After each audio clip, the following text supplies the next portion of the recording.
Order. Point of order, Mr. Philip Davies. I'm very grateful, Mr. Speaker. As you heard, Mr. Speaker, I very much support the upskirting bill, not least because of the work I've been doing with Emily Hunt. Mr. Speaker, you've always tried to ensure people outside this place better understand our procedures inside here, and I ask you to do that again today.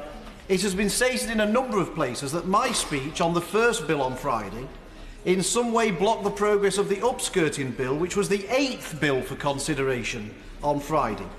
Given that the government on Friday had made clear that they were going to talk out the second bill for consideration, that of the Honourable Member for Hammersmith, a bill which I incidentally also support, and given that to the best of my knowledge in the history of the House of Commons, the 8th bill for consideration has never been reached for debate on a Friday, can you confirm to people with the authority and independence of your position that it is a matter of fact, not opinion, that my actions on Friday had no impact at all on the upskirting bill in any way, shape or form, that even if I hadn't spoken at all on Friday, that particular bill would not have been reached for debate before 2:30 p.m. anyway, and that it was always going to be reliant on being nodded through at the end of the day, something that I certainly didn't oppose.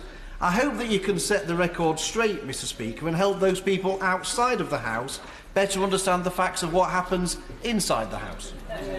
To the honourable gentleman for his point of order and for his characteristic courtesy in giving me advance notice of his intention to raise it. As a matter of fact, I can confirm that if the mental health unit's (brackets use of force) close brackets bill had completed its passage on Friday afternoon before 2:30 p.m, then the next business would have been the second bill on the order paper, the Honourable Member for Hammersmith's Freedom of Information (brackets extension close brackets) bill. Moreover, I can confirm that the Voyeurism (brackets Offences close brackets) bill was the 8th bill on the order paper. For clarification and wider understanding outside the House, it's perhaps worth me emphasising that was because the fact that it was the 8th bill was because other bills were put down over recent months by other members, quite properly, before the Honourable Member for Bath brought her important bill forward.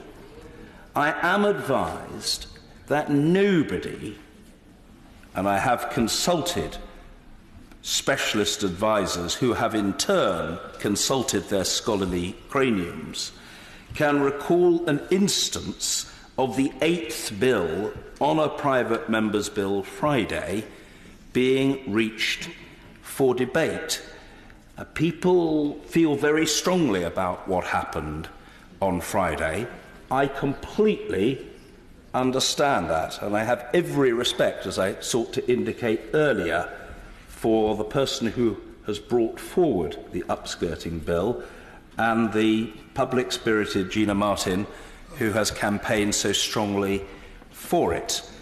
Needless to say, the chair is absolutely no obstacle to such a progressive measure.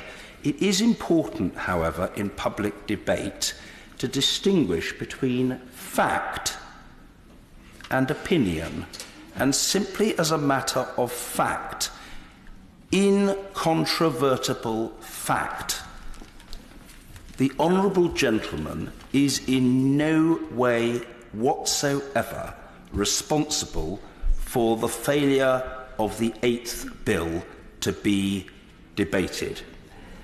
The process, I should say to colleagues, whereby after the moment of interruption, 2:30 p.m. on a Friday, the objection of a single member is enough to block for the time being a bill being read a second time, may well not please many people inside and outside the House, and it is certainly not my role, colleagues, to defend the standing orders of the House from criticism that people may wish to express of them.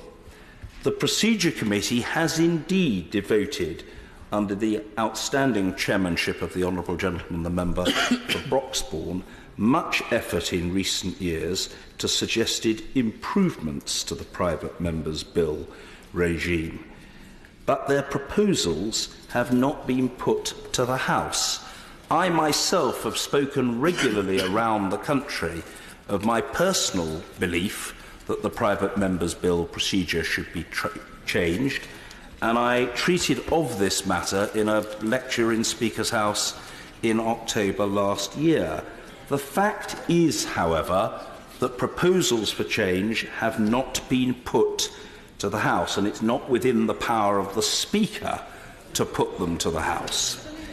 I should, however, point out in fairness, just for accuracy, so nobody is misled, that the rule about a single objection applies similarly to any other business before the House after the moment of interruption.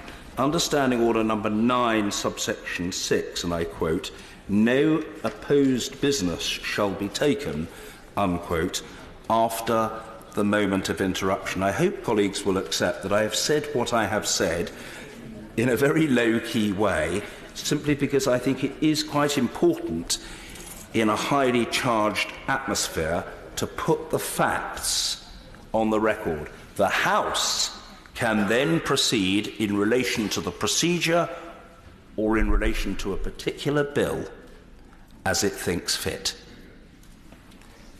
Thank you.